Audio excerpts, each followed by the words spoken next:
Buenas tardes a todos. Estamos acá unidos para charlar un poquito de los libros que se han editado sobre jazz.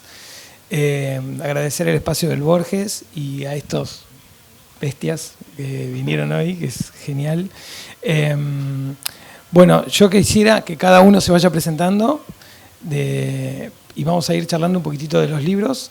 También después, si quieren, pueden guardarse algunas preguntas para hacer. Y no sé si los conocen, los libros, si los leyeron, pero bueno, si no, allá adelante está el amigo Leandro con los libros para que puedan acceder a ellos. Bueno, empezamos por Hinde, que, bueno, obviamente este espacio medio como que lo reservamos para la radio, para Blackie, y el plan es contar un poquito, más allá de los libros, la historia de Blackie, porque muchos no saben quién fue Blackie, sobre todo los más jóvenes.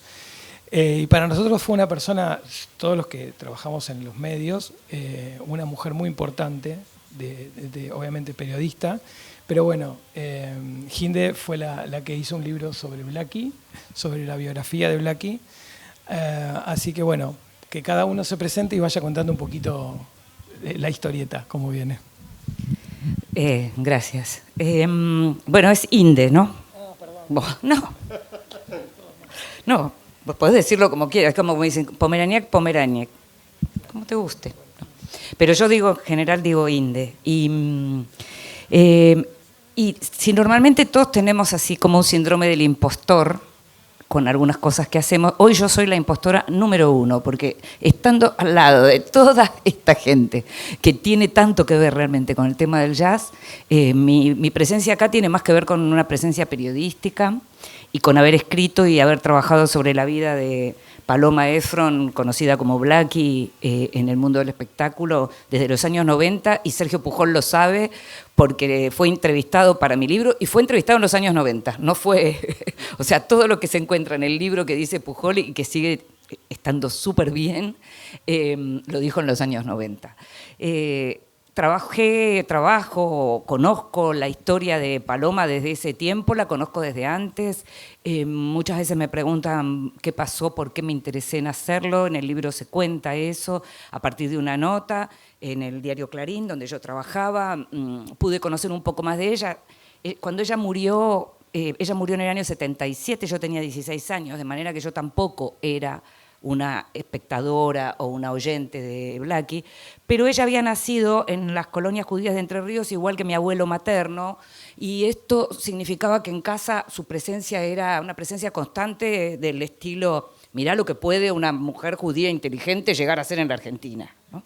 Porque lo que tenía ella, y prácticamente desde el comienzo, es que por un lado era una persona muy ilustrada y culta y por otro lado con una sensibilidad popular muy importante en todo lo que emprendió.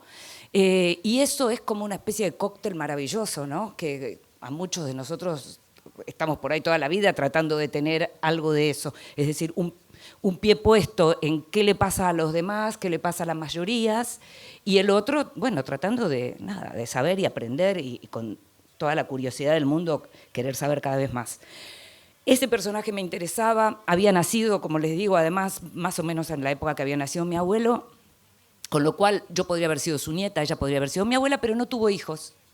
No tuvo hijos y esto que puede ser un detalle, yo creo que tiene mucho que ver con la falta de conocimiento del personaje a lo largo del tiempo, porque es verdad que hay muchos sobrinos, hay sobrinos nietos, pero no es lo mismo en términos del legado, ¿no?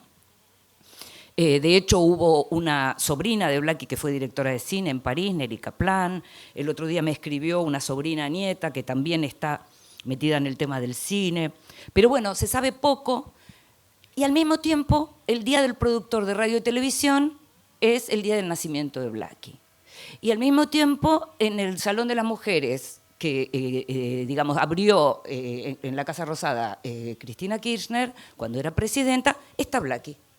Entonces es una persona que quienes supieron o quienes saben o quienes terminan de conocer su historia se dan cuenta de lo que significó como pionera en el mundo del espectáculo y en el mundo de los medios. Y cuando hablamos del mundo del espectáculo es lo que tiene que ver puntualmente con esta editorial, con esta mesa, que es ella como introductora del Spirituals, ella como introductora de esa forma del jazz, ella como introductora, además, como bien dice Sergio en el libro, con un trabajo antropológico importante que hizo, porque mientras ella se presentaba y cantaba, ahora se puede escuchar, uno entra a YouTube y ahora se escucha. En los 90 conseguir, me acuerdo que Sergio me había mandado una enfermería de St. James, pero era muy difícil, un cassette exactamente, era muy difícil conseguir eso como era muy difícil conseguir imágenes. Ahora se puede, porque tienen la marca de agua y te lo permiten igual. Antes los coleccionistas, para que vos poder verlo, tenías que pagar para verlo. Pero ahora veo gente joven, a los chicos que les interese saber quién es, pueden entrar perfectamente a YouTube y encuentran imágenes y encuentran canciones de Paloma. Y fue muy importante porque se presentaban los teatros, contaba de qué trataba, de qué era esa música, de todo lo que tenía que ver con las plantaciones y la esclavitud y demás, con lo cual era un espectáculo general, muy completo, por decirlo así.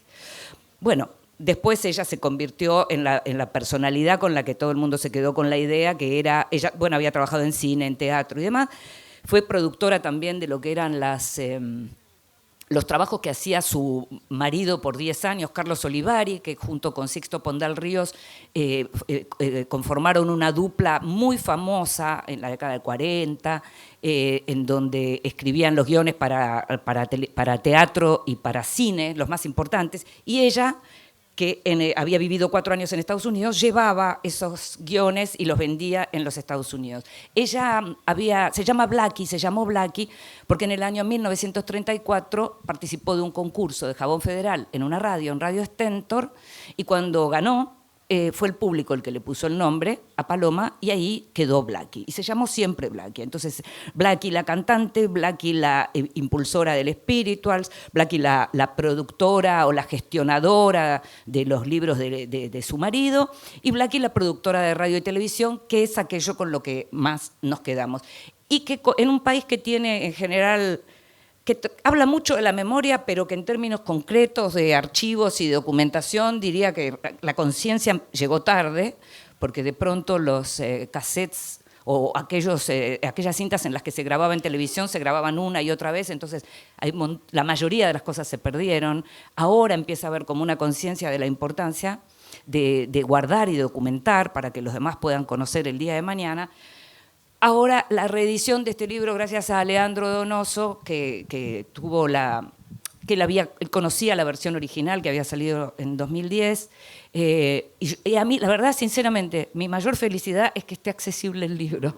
O sea, mi mayor felicidad es primero que haya quedado precioso como quedó, gracias también a Leandro, y sobre todo que esté accesible, porque a veces pienso que los chicos, los más jóvenes, creen que las cosas se hicieron o estuvieron desde siempre. Y no, hubo gente como ella, que a mí me gusta compararla con Victoria Ocampo, pero como la Victoria Ocampo judía y plebeya, que hizo tanto por la cultura popular, ¿no?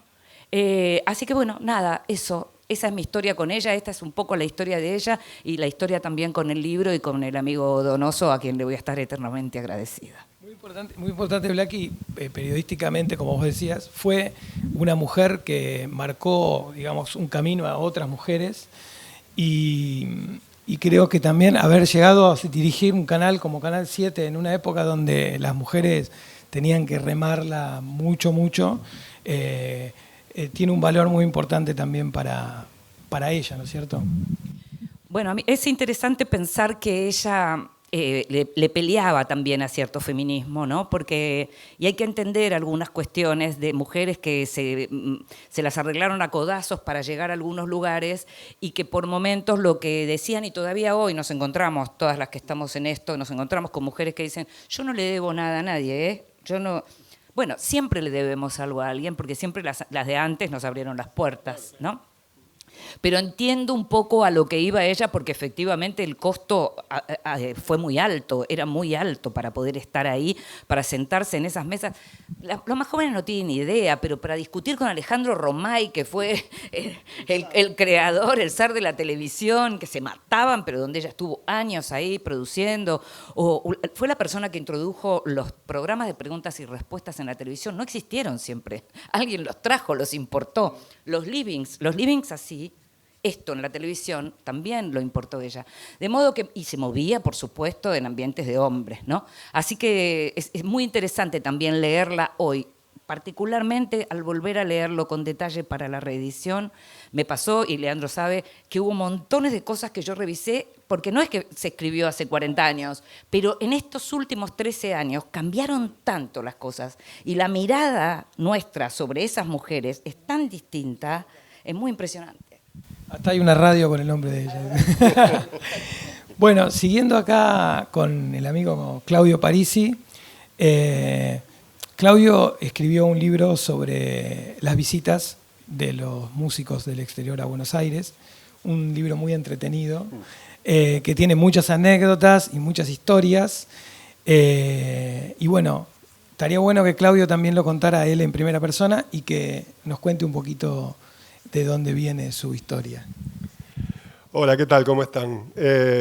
Bueno, agregando un poco a todo lo que decía Inde, en mi libro también se habla de Blackie, porque ella tenía un programa de radio donde gran parte de las visitas de los músicos que venían norteamericanos fundamentalmente a Buenos Aires, ella los llevaba a su programa y les hacía entrevistas. Ella había vivido en los Estados Unidos, los conocía de allá y bueno, por los micrófonos de su programa de radio pasaron personajes como Armstrong, Ellington, no sé, muchos de ellos.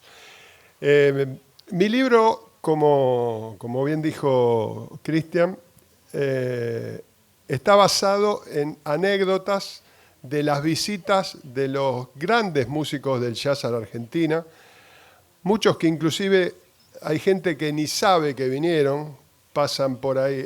Abarca un periodo que va de 1956 con la primera visita a Buenos Aires de Dizzy Gillespie a 1979, donde ese año fue la última visita de Dizzy a Buenos Aires, la visita de Bill Evans, no sé, ayer los que estuvieron pudieron ver la película de Bill Evans en 1979 en San Nicolás, una anécdota que también está en el libro. Y bueno, ahí comenta infinidad de músicos que vinieron, Ellington, Count Basie, Louis Armstrong, Ella Fitzgerald, Sarah Vaughan, no sé, infinidad.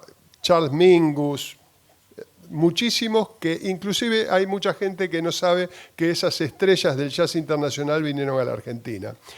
La particularidad que tiene el libro,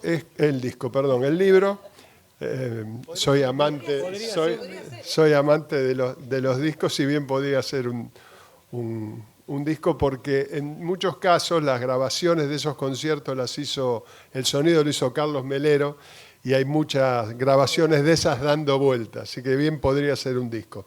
No, lo que quería decir es que está todo contado en primera persona. Yo entrevisté a más de 100 músicos, melómanos, productores, gente de radio, infinidad de gente vinculada a estas visitas y que cuentan la historia en primera persona. Ellos fueron los artífices de jam session, reuniones con los músicos, invitaciones a los músicos a comer a las casas, y tiene historias desopilantes como que, por ejemplo, Louis Armstrong terminó detenido en una comisaría porteña, demorado una noche por tocar en una casa de familia. Charles Mingus internado en el Hospital Fernández por una descompensación después de un concierto aquí en Buenos Aires. No sé, infinidad. Dizzy Gillespie en su primer visita, que grabó 4 temas con Osvaldo Fresedo y llegó a lo que fue la grabación de estos 4 temas. Bueno, es un poco la tapa del libro, ¿no? Montado a caballo y vestido de gaucho. O sea, historias de esas desopilantes hay muchas, y una de las particularidades que tiene el libro es que se puede leer no de corrido, sino que se puede leer de manera aleatoria. A uno le gusta, no sé, Cannonball Adderley, y hay un capítulo sobre Cannonball Adderley. Louis Armstrong, pueden ir y leer el capítulo de Louis Armstrong, o pueden leerlo de manera corrida, que ahí se va a ver toda la cronología de las visitas desde 1956 a 1979. Gracias a Dios y gracias a Leandro estoy ya con la segunda etapa, que va de 1980 en adelante, Y bueno, ese es un libro que en realidad es un gran anecdotario de historias sobre las visitas. Los músicos venían mucho tiempo. Dizzy Gillespie en su primera visita estuvo aquí aproximadamente 2 semanas. Louis Armstrong estuvo 10 días. Así que entre concierto y concierto se daban infinidad de relaciones con los músicos argentinos. Por eso digo que está contado en primera persona. Y de alguna manera también cuenta un poco lo que es la historia durante ese periodo del jazz argentino y de los boliches donde se podía disfrutar de jazz argentino, porque muchas veces estos músicos se acercaban. Y algunos templos, por decirlo de alguna manera, había un lugar muy emblemático que era la casa de Carlos Tarsia, donde todos los músicos argentinos se reunían los miércoles y los domingos a la tarde hasta cualquier hora. Y bueno, una noche sonó el timbre y cuando preguntan por el portero quién era, dice Count Basie. Count Basie fue al departamento de Carlos Tarsia a disfrutar de esas jam sessions, ¿no?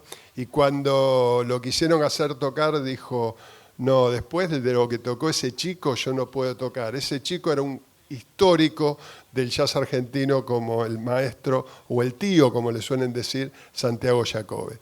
Así que bueno, el libro cuenta un poco todas esas historias, como dije, contadas en primera persona por cada uno de los entrevistados.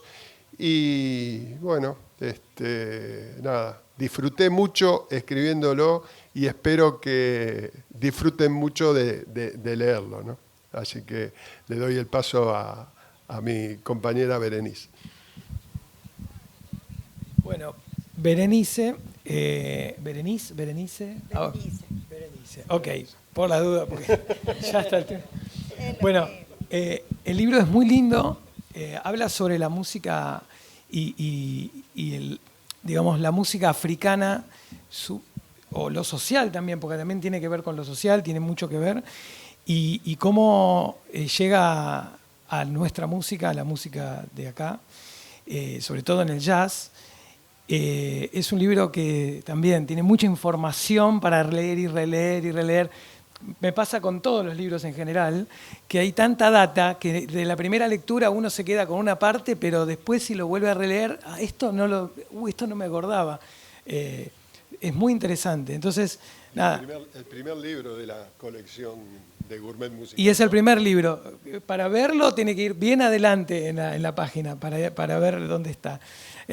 Así que, nada, me gustaría que Berenice también haga un pequeño resumen sobre el libro y después que nos cuente un poquito sobre algo que escribió ahora, que se viene, no es una segunda parte, pero tiene que ver conceptualmente con lo mismo. Así que bueno, paso la palabra. Gracias. Bueno, buenas tardes. Bueno, este libro surgió en la época en que yo tenía un club de jazz en el Paseo de la Plaza. El lugar se llamaba Jazz Club. Fue un lugar de muy corta vida, entre el 1997 y 2000.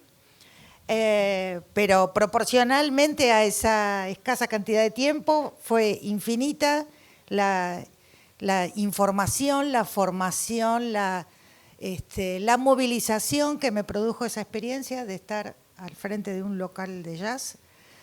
Y bueno, después la crisis, ¿no? Ya sabemos, 2000 cerramos obviamente.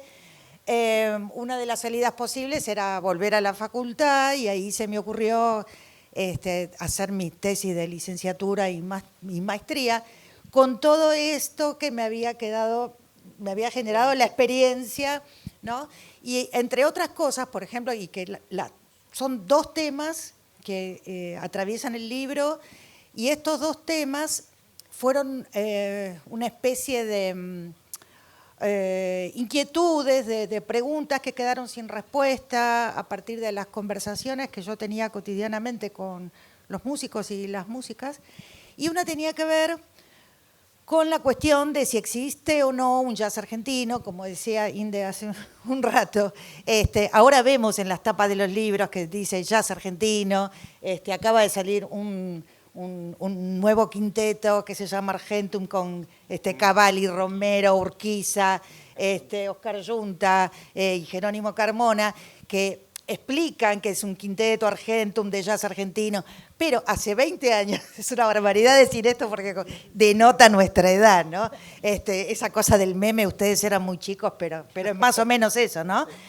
Hace 20 años decir que había un jazz argentino era una especie de sacrilegio horroroso, ¿no? Mal visto. Sí, de hecho, yo participaba, sí, y algunas de esas cosas están reflejadas en el libro, en mesas como estas, en festivales de jazz. En una estuvo organizada por Leandro, yendo, no, el jazz argentino no existe, eso no puede ser. El jazz es una música universal, y no es posible de que tenga alguna marca con lo argentino, ¿no? Y entonces se discutía en torno a eso, y bueno, esas fueron las cuestiones que por un lado, desde el punto de vista teórico, conceptual, musicológico, son las que me interesaron indagar. ¿Qué es esto de la identidad en la música, ¿no?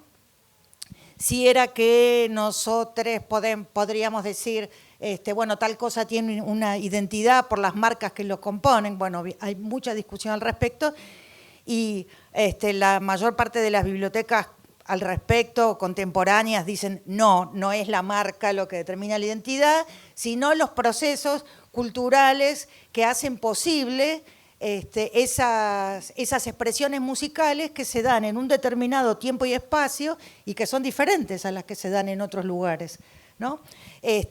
Aunque más no sea porque las personas que producen esas prácticas musicales son otras, ¿no? Y que tuvieron una vivencia, tienen una experiencia que surge de su inserción, de su crecimiento, de su formación aquí en la Argentina. Entonces eso ya mismo produce una manera diferente de experimentar la música, de significarla también y de nombrarla, ¿no? Por ejemplo, decir, existe un jazz argentino. Y la otra cuestión que aparecía siempre, como para no extenderme demasiado, era la cuestión de la negritud, ¿no?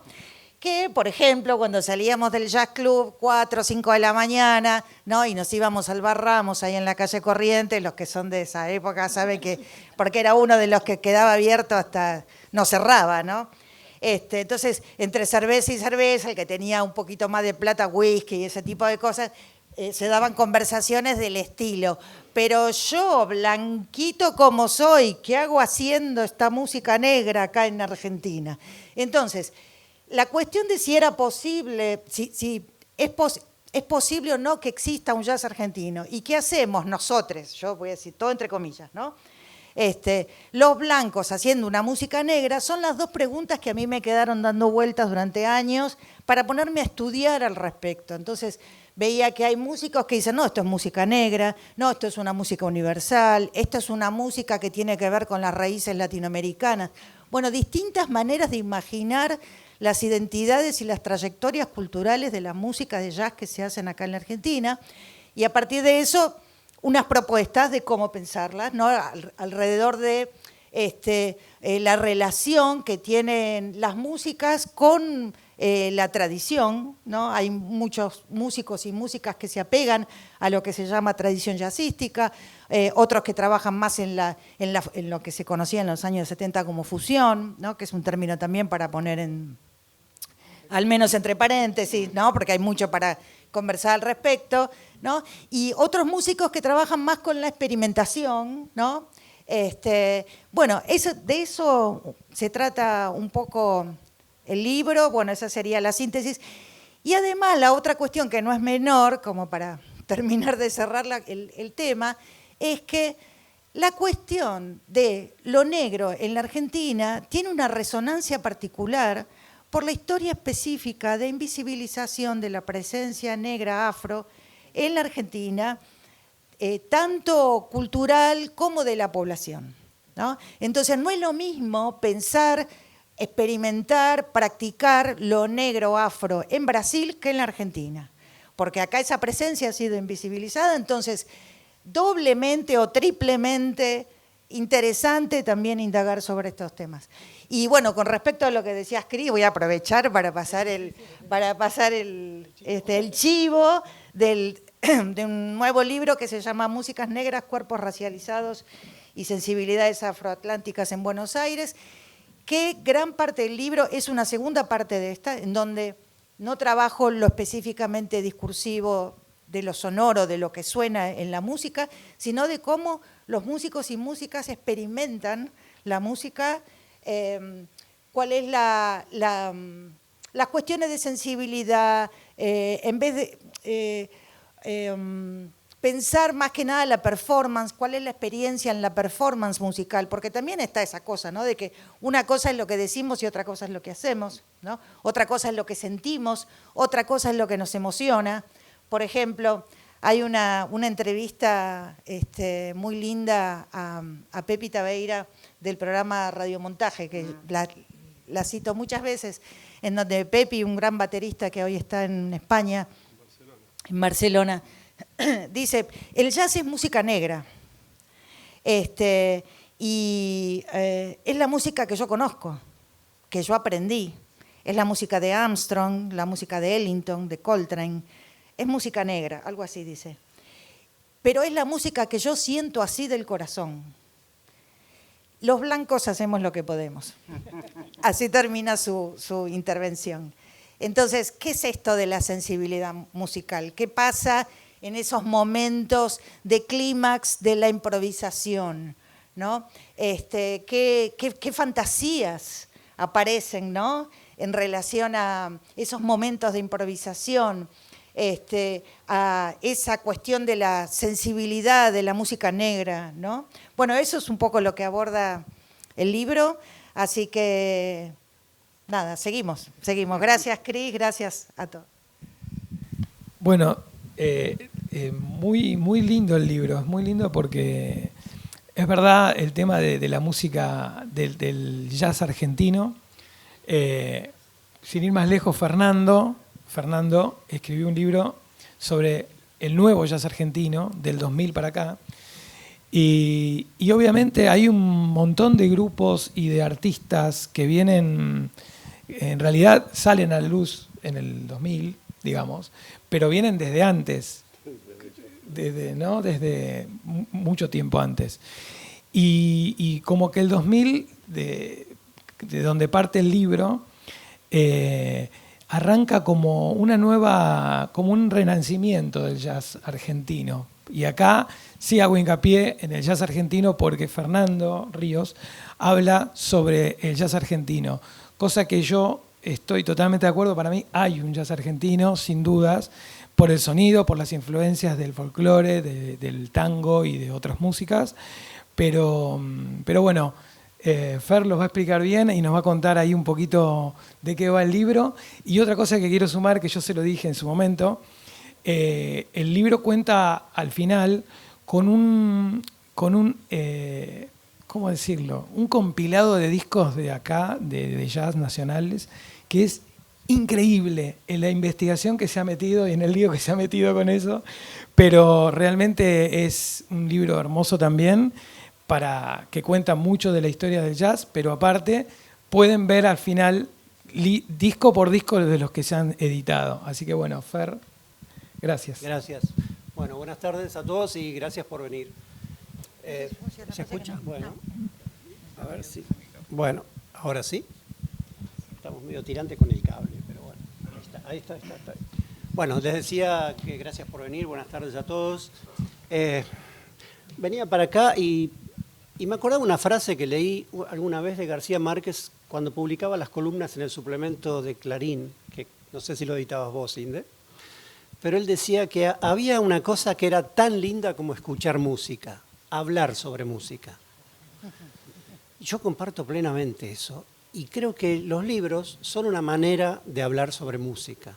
Está bien, el que habla es el autor, pero el que lo recibe, el lector, también a veces dialoga con el autor y se pelea y discute y no está de acuerdo a veces con las cosas que dice el autor. Así que también es una forma de diálogo, ¿no? Estaba pensando en eso y en esto de dialogar con el autor y demás, decía también como escritor de un libro, cuando uno escribe un libro, ¿cómo hace para transmitir esa sensibilidad de la que hablaba recién Berenice? la sensibilidad del músico, el riesgo, la improvisación. Es muy difícil escribir sobre jazz, porque en sí es una música que no se puede atrapar, ¿no? Es una creación espontánea. El jazz tiene mucho de improvisación, es creación en tiempo real. Acá hay un par de músicos que los estoy viendo, Nicolás Ojeda, Sebastián Zaneto, excelentes músicos de jazz argentinos. Un Nicolás contrabajista, Sebastián pianista, ambos son compositores, ambos tienen discos, saben perfectamente de lo que hablo. Ah, y Pablo Bases no lo veía. Ah, ahí está. Perdona, Pablo, un abrazo. Ellos saben lo que es crear en el momento, crear al mismo tiempo en que lo están irradiando su música. Llevar es un libro realmente es muy complicado y muy difícil, pero hay que intentarlo. Hay que intentarlo porque también el libro es una manera de comunicarse con el oyente. Es un buen maridaje, me parece, el de jazz y textos, y literatura e historias. Este libro, el libro que a mí me corresponde, que cuenta el jazz argentino, porque existe un jazz argentino, o al menos con características propias, narra los últimos 20 años del jazz argentino. ¿Y por qué? Bueno, antes de escribir el libro fui lector de libros, y lo soy, y lo sigo siendo, y leo libros de jazz con devoción. Y hay dos libros que marcaron un poco al que luego pude producir yo. Uno es el de Berenice, que cuenta desde el lado académico, porque ella es una académica, qué es el jazz, cómo se hace jazz desde la Argentina, qué significa, como muy bien lo explicó recién. Y además fue impulsora de un lugar que fue el refugio de los jóvenes que hacían jazz en los años 2000. El otro libro es el del caballero que tengo aquí a mi izquierda, que publicó un libro que se llama Jazz al Sur, un excelente libro que narra desde el inicio del jazz en la Argentina, porque hagamos un paréntesis, el jazz en la Argentina es contemporáneo al tango. Prácticamente el jazz y el tango han nacido al mismo tiempo. Tienen un origen común, un origen marginal, hasta prostibulario, y han hecho una vida en paralelo. Pero no había casi textos que narraban ese comienzo del jazz hasta que Sergio Pujol hizo Jazz al Sur, un libro que publicaste, si mal no recuerdo, en 92, 93. En el siglo XX. En su primera edición, y creo que hay una segunda edición en el 2003. ¿Sí? Para mí es el libro de la Biblia, en pocas palabras. Para todos nosotros. Sí. Muy bien, pero no se acople, no se acople. Pero tiene un grave defecto ese libro, que termina en el 2000, porque hiciste una segunda edición, termina en el 2000 y uno se queda con ganas de seguir leyéndolo. ¿Y por qué termina en el 2000? Bueno, porque lo publicó en ese año, lo publicó en el 2003, tenía que terminar en algún momento. A mí siempre eso me quedó como una espina clavada. Digo, qué pena que Sergio no pudo continuar ese libro en momentos en que comienza un nuevo jazz argentino, porque de eso se trata. Hay un nuevo jazz argentino. ¿Qué lo diferencia del anterior? Y yo diría que en parte la juventud de sus impulsores, en su mayoría eran jóvenes que habían ido a estudiar afuera, aprovechándose del famoso 1 a 1, de la convertibilidad, un peso igual a $1. Muchos habían ido a estudiar a Berkeley, en Boston, otros habían ido a estudiar a Londres, y habían vuelto, no se habían quedado en esos lugares, habían vuelto y habían vuelto con las valijas cargadas de nuevas ideas, de nuevas composiciones, y necesitaban un lugar donde expresarlas. No había lugares donde esos jóvenes podían tocar. Los boliches de jazz, que había unos cuantos, basaban su cartelera en músicos ya consagrados, porque obviamente no deja de ser un negocio, y apostaba más por el músico consagrado que por el músico joven, que era prácticamente un desconocido. Hasta que surgió, y aquí me vuelco hacia la derecha, el Jazz Club de Berenice, que le dio cabida a todos esos jóvenes que no tenían cabida en otro lugar. Esto produjo un movimiento tremendo, con algunas características muy, muy especiales, que es las que traté de resumir en este libro, y por eso hablamos de un nuevo jazz argentino. ¿Qué tenía de nuevo? Varias cosas. Por un lado, estos músicos no tocaban estándares en su mayoría, hacían muy poquitos estándares, basados en su repertorio en composiciones originales, porque cuando volvieron de sus estudios traían una capacidad compositiva que no tenían muchos de los músicos que estaban aquí. Se empezaron a armar muchos grupos y es la característica de esta que digo de la composición es fundamental, pero también empezaron a aparecer otras características muy propias de esta movida, entre ellas la participación de la mujer. Es un hecho, me parece, muy importante en el nuevo jazz argentino. Históricamente el rol de la mujer en el jazz estuvo relegado, si me permiten la expresión, al rol de cantante. Las mejores cantantes fueron, son y serán mujeres en la historia del jazz. Esto se lo discuto a cualquiera. Pero no había mujeres trompetistas, bateristas, saxofonistas. Sí, había algunas pianistas, pero no mucho más que eso. Esta nueva movida de la escena, con las posibilidades que le dio Berenice en el Jazz Club Buenos Aires y todo, permitió el continuo surgimiento de nuevos grupos donde la mujer tuvo un rol fundamental. Y eso se prolonga hasta nuestros días. Eso es lo que intenté reseñar en este libro de los 20 años de jazz argentino que abarca del 2000 al 2020. Por suerte la historia sigue y hay nuevos valores y hay más músicas y hay gente como Nicolás, como Pablo y como Sebastián que siguen apostando por el jazz argentino y se merecen lo mejor porque no es fácil ser músico de jazz. Hay que estudiar muchísimo, muchísimo, hay que perfeccionarse día a día, no hay que bajar los brazos en ningún momento y ya lo sabemos. El jazz no vende millones de copias, no llena estadios, pero da una satisfacción que otras músicas no dan. Simplemente eso. Gracias, Fer. Muchas gracias. Bueno, y ahora le toca al que escribió la Biblia, Sergio Pujol, que escribió un libro muy lindo sobre Louis Armstrong. ¿Por qué escuchamos a Armstrong? Que es más que una biografía, es como un ensayo, ¿no? Como algo distinto, una visión diferente de Armstrong, que tiene anécdotas, que tiene cosas muy lindas, muy interesantes. Me gustaría hablar sobre este libro y hacer una reseña cortita después del libro del gato, que me encantó. Pero ahora hablemos sobre este, que es el nuevo libro que salió ahora, hace poquito, en agosto, y que la verdad que se lee muy rápido. Yo creo que en una tarde te lo tragás así. Es muy, muy llevadero, muy divertido y tiene lindas anécdotas. Gracias, Cris. Bueno, es un gustazo estar acá con especialistas. Inde se definió a sí misma como una outsider, como una intrusa, como una impostora, que es una palabra que tiene su carga, ¿no? Una impostora, yo en absoluto creo que lo sea. El libro de ella es bellísimo y estaba pensando que justamente Fernando hablaba de las mujeres en el jazz como una especie de coda o de inicio de algo nuevo que arranca en este momento, y el jazz de alguna manera empieza también con una mujer, ¿no? En el comienzo y en la continuidad. Ahora tenemos a una impostora, pero tenemos en realidad 4 libros que son los primeros en sus temas.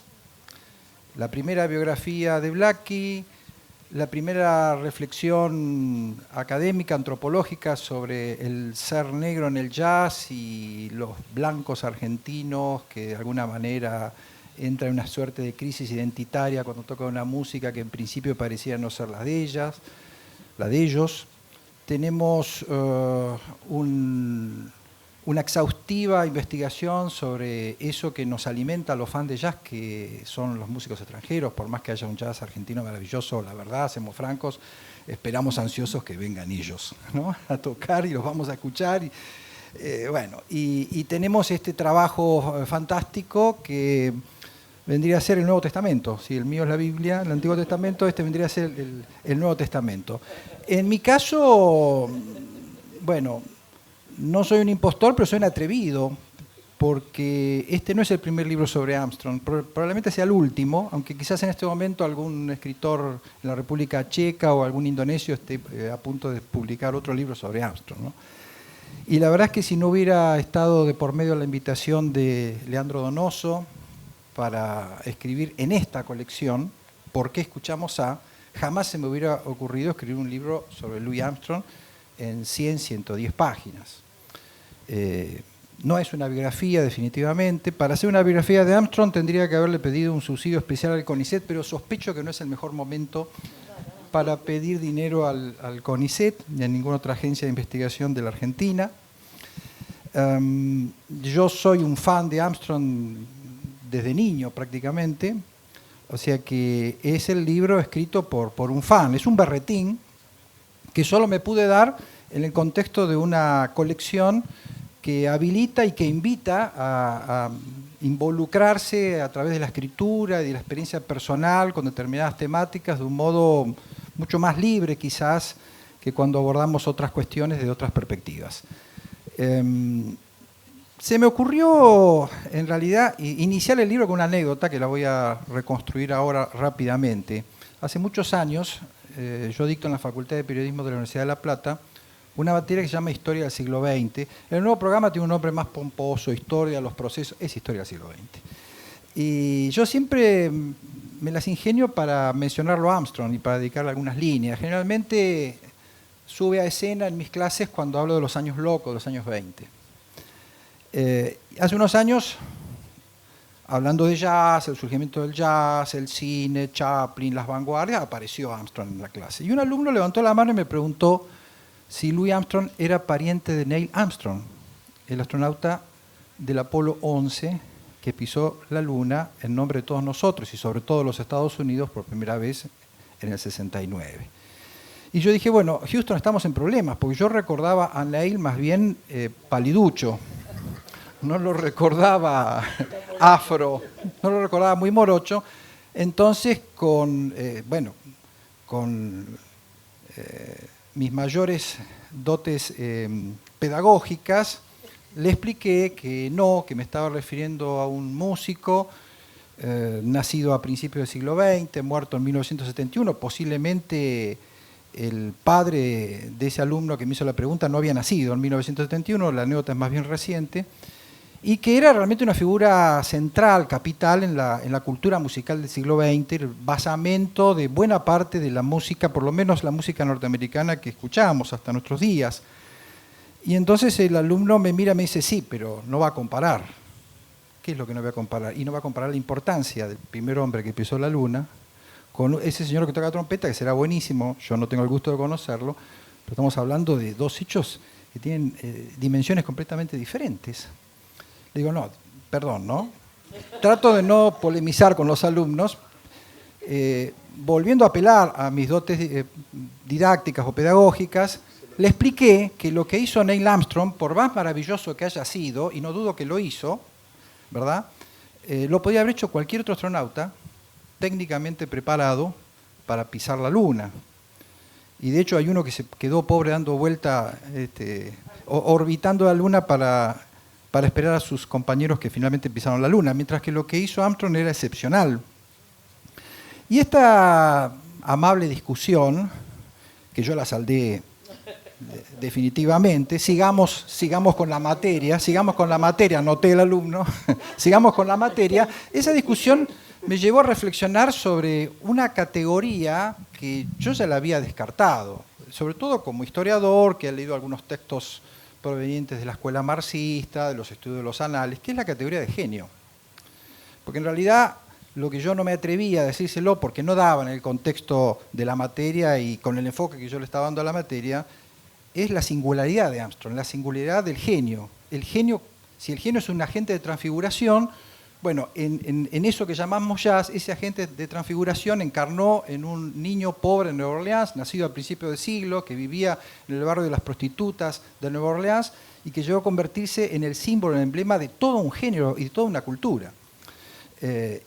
Pero claro, un poco por prejuicio, un poco porque el término genio es un término que me hacía ruido y era un poco de modé, me puse a revisar bibliografía sobre jazz y sobre otros temas y recuperé un texto que había leído hacía muchos años y que afortunadamente estaba en la biblioteca de Mariana Iglesias, que es Fama y soledad de Pablo Picasso de John Berger.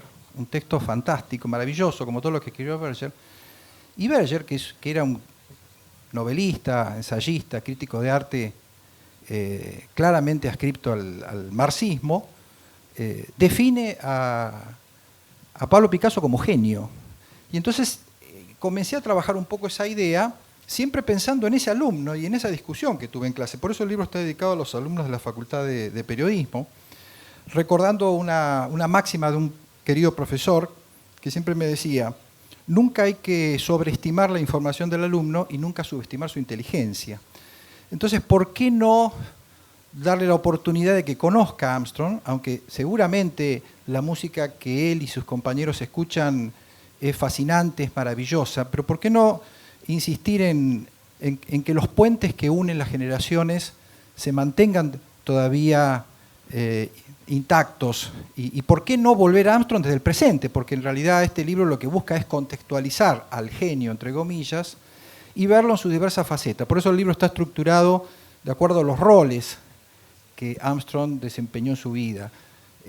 Hay un capítulo dedicado al inventor, porque fue el que inventó la figura del solista, es el que inventó el swing, es el que inventó el canto jazzístico, tal como lo conocemos hoy.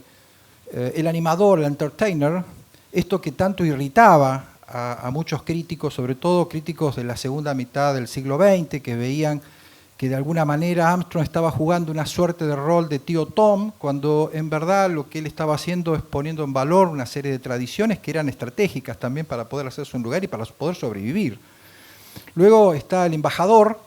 Recuerdo la tapa del disco de Satchmo, Ambassador, con una valijita recorriendo el mundo, al principio solo o con sus managers, el primer gran músico, uno de los primeros grandes músicos que llega a Europa en los años 30, y luego ya en los años 50 bancado por el Departamento de Estado y también generando a partir de esos viajes ciertas polémicas y ciertas contradicciones. Luego el negro, con respeto de Berenice, utilicé este término porque es el término con el que se lo llamaba a él. Bueno, cómo aparece la negritud de Armstrong en el imaginario de la sociedad de su tiempo y cómo tuvo que de alguna manera sobreponerse a una serie de estorbos y dificultades. El propio Miles Davis lo reconoce en una entrevista, dice: a mí me molestaba ver a Armstrong o a Gillespie hacer de payaso en los escenarios o en la televisión, pero al mismo tiempo entendí que ellos no tuvieron las posibilidades que tuve yo. Mi padre fue dentista, yo pertenezco a una clase media afroamericana, y si bien padecí diversas situaciones de discriminación y de racismo, nunca fueron tan terribles como las que tuvo que padecer Louis Armstrong. Y ahí me di cuenta que en realidad este es un libro sobre, de alguna manera, también es una manera de entender la historia del siglo XX, por lo menos en los Estados Unidos. Por lo tanto, era un libro bastante pertinente para esos alumnos, aunque posiblemente nació pensando en aquella discusión un poco bizarra entre el Armstrong blanco y el Armstrong negro. Yo voy a cerrar me voy a tomar el atrevimiento, soy el último y el mayor de la mesa, así que el mayor, bueno, pero no pareces. Pero escribiste la Biblia, Sergio. Voy a cerrar leyendo dos párrafos del libro. Como seguramente le sucede a los coleccionistas de verdad con sus materiales, cuando uno se apasiona con un tema, pierde de vista algunas cosas, empezando por la escala social de su afición. Como creo haber demostrado con la anécdota del músico y el astronauta, ni todo el mundo tiene presente la importancia que uno le adjudica a determinado tema, ni todo el mundo conoce siquiera ese tema. Los relevos generacionales, que tanto elogiamos quienes seguimos creyendo en los valores de la modernidad, tienen su lado negativo o triste. Sin embargo, tratándose de Armstrong, no acepto esta realidad de la estadística, del mismo modo que no podríamos aceptar que los nombres de Joyce o Picasso quedaran ensombrecidos o cancelados. Me rebelo contra el silencio y el olvido que amenazan aquello que admiramos y queremos, si bien al mismo tiempo confío en que Louis no sea víctima ni de uno ni de otro.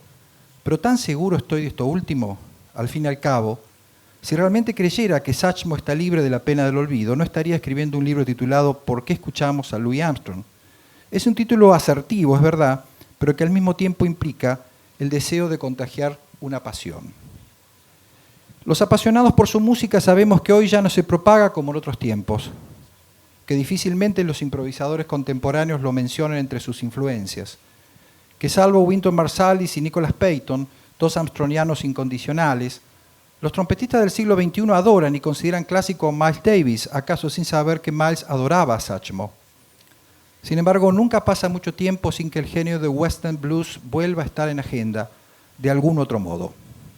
Es razonable que así sea, una de las pocas razonabilidades que le queda al mundo.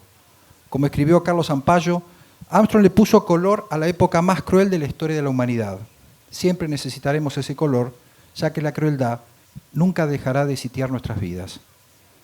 En 1979, en una memorable escena de Manhattan, el personaje de Woody Allen enumera frente a un grabador las cosas por las que vale la pena estar vivo. Por ahí anda, junto a los hermanos Marx, Marlon Brando, Frank Sinatra, Las manzanas de Cézanne y el segundo movimiento de la Sinfonía Júpiter de Mozart, la grabación de Potato Head Blues. Adhiero a esta lista, a la que agregaría la corrida del propio Woody por las calles de Nueva York para encontrarse con Tracy y el diálogo que ambos tienen mientras asoman los compases de Rhapsody in Blues sobre una ciudad en blanco y negro. Al año siguiente, Woody eligió la versión de Stardust, Polvo de Estrellas, de 1931 para un plano secuencia sobre el rostro increíble de Charlotte Rampling. La película se llamó como la canción de Carmichael, Stardust Memories. La escena está motorizada por la voz en off de Woody, definiendo la felicidad como uno de esos momentos perfectos en los que una canción con la que uno creció y el rostro de la mujer amada conforman una dupla perfecta. Al asociar la música de Armstrong a la definición de felicidad, sin duda tan efímera como los 3 minutos de la canción, Woody nos brinda una respuesta redonda a la pregunta ¿por qué escuchamos a Louis Armstrong? Y aún así, seguiré escribiendo. 7 años más tarde, será la presencia de la ya mencionada What's a Wonderful World en la banda sonora de Buenos Días Vietnam, la que reponga el nombre de Armstrong en las agendas de espectáculos. Cuando vi la película me sorprendió que el director Barry Levinson eligiera justo ese tema para ambientar la guerra y los años 60, pudiendo haber elegido algo de los Doors o los Rolling Stones. En 2008, el simpático Wall-E compacta basura en un planeta Tierra abandonado por los humanos, cuando de pronto se enciende la Vie en Rose en la versión de Armstrong. Gracias Pixar por elegir esa grabación para representar lo humano. Pocos años después, Iggy Pop agregará una trompeta a su propia versión de la Vie en Rose, un textual. Como aquellas estrellas remotas que desaparecieron milenios atrás y de las que aún seguimos viendo el fulgor, la trompeta de Armstrong resuena en el siglo XXI. Esto lo escribí para tentar a los que no conocen a Armstrong o a aquellos que lo han escuchado esporádicamente, casualmente, a que se involucren más en su mundo musical. Y además lo leí para que compren el libro si les gustó. Muchas gracias. Gracias, Sergio. Gracias. Hermoso. La verdad que es muy lindo el libro. Muy lindo. Los 5 libros son muy lindos y obviamente quiero agradecerles a Leandro por la editorial, que es excelente, que más allá de los libros de jazz tienen libros de música tremendos, de todo tipo, excelentes. Y bueno, obviamente Blackie, a Inde por haber venido también, porque para mí, digo, que empezamos esta radio de jazz que se llama Blackie hace 2 años, ya tener el nombre Blackie era bastante complicado para los que escuchan jazz, porque Blackie, si bien tiene para nosotros una forma, ¿no? Para los músicos del exterior, Blackie es como algo no tan bueno. Pero bueno, Blackie fue un personaje muy importante y aplaudimos que exista esta biografía y que haya sido reeditada en este formato tan lindo. Claudio, gracias. No, al contrario. Berenice también, Fer también, Sergio, a todos, muchas gracias. Si ustedes quieren hacer alguna pregunta, bienvenida. Y si no, bueno, tienen los libros ahí para comprarlos si quieren. Chicos, a ver, ¿alguna pregunta? ¿Querés cerrar? No, simplemente quiero agregar algo. Que Gourmet Musical es una editorial que se dedica en su totalidad a libros de música.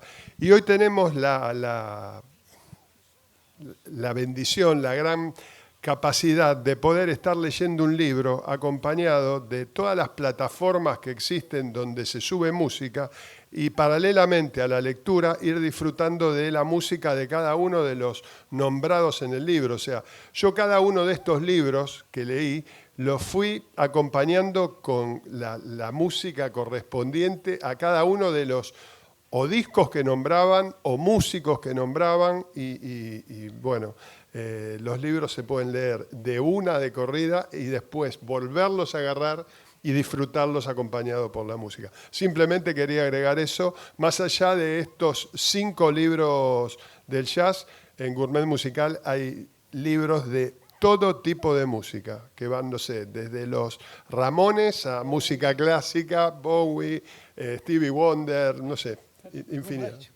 Bueno, la verdad, gracias a todos. Y me gustaría seguir charlando porque esto da para mucho más. Pero bueno, ya arranca también los shows y bueno, estaría bueno que vayan también, que continúen viendo. Hoy tienen 2 shows re lindos, así que espero que la pasen bien. Gracias, muchas gracias.